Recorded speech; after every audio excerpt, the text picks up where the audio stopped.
បាទថ្ងៃនេះយើងមកលាងម៉ាស៊ីនចម្រោះទឹករ៉ែ Beyond Water បាទចែកជូនដល់អតិថិជនរបស់យើងមកមើលអំពីរបៀបនៅក្នុងការលាងសម្អាតណាបាទនេះគឺបាទអតិថិជនយើងប្រើទឹកស្អាតណាបាទគឺលក្ខណៈបែបនេះបងប្អូនណាបាទបើកទឹកទៅគឺហូរបែបនេះតែម្ដងហើយដល់ពេលយើងបិទវ៉ានហ្នឹងគឺបាទនេះគឺទឹករ៉ែរបស់យើងគឺលំហូររាងយឺតដោយសារប្រហែលជាមានបញ្ហាស្ទះដូច្នេះហើយយើងមកមើលណាបាទអំពីរបៀបនៅក្នុងការលាងសម្អាតក៏ដូចជា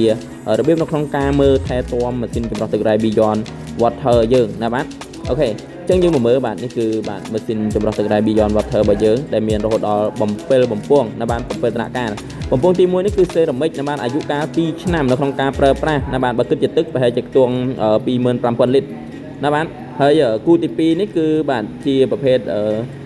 រ៉ែធម្មជាតិណាបាទគឺរ៉ែ KDS 55ហ្នឹងឯងណាបាទដែលមានប្រសិទ្ធភាពនៅក្នុងការចម្រោះខ្ទង់4ឆ្នាំណាបាទបើគិតជាទឹកក៏100,000 លីត្រណាបាទគូទី3គឺបាទ6ឆ្នាំណាបាទគិតជាទឹកគឺ150,000 លីត្រ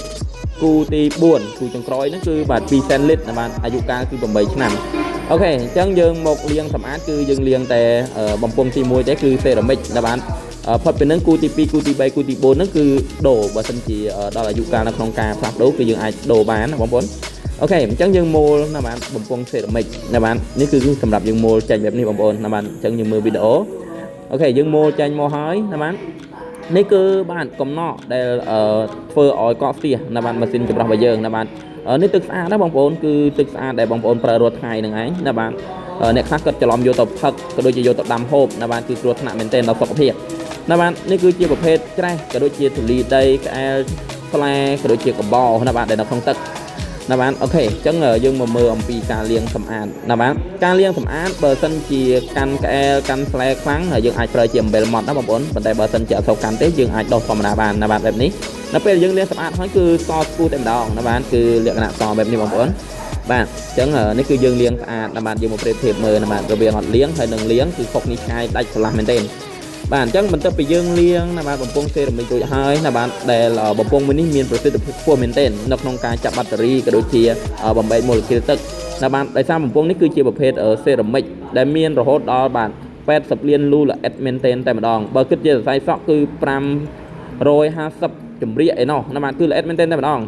អូខេរួចហើយយើងក៏ម៉ូលបញ្ចូលវិញបន្ទាប់ពីយើងលាងសម្អាតរួចហើយណាបាទយើងម៉ូលបញ្ចូលវិញហើយបាទគឺយើងម៉ូលកុំខ្លាំងពេកទេបងប្អូនបើយើងម៉ូលខ្លាំងអាចមានបញ្ហាបាក់ឬក៏ដាច់កណាបាទអញ្ចឹងយើងម៉ូលមកក្រេ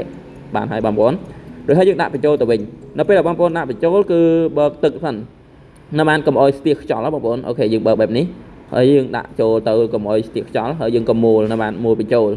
ណាបាទបន្ទាប់ពីយើងម៉ូលបញ្ចូលទៅវិញហើយយើងក៏បាទញឹកណាបាទបំពង់ទៅយកទឹកណាបាទចូលទៅក្នុងបំពង់សេរ៉ាមិករបស់យើងណាបាទដើម្បីឲ្យដំណើរការនៅក្នុងការចម្រោះ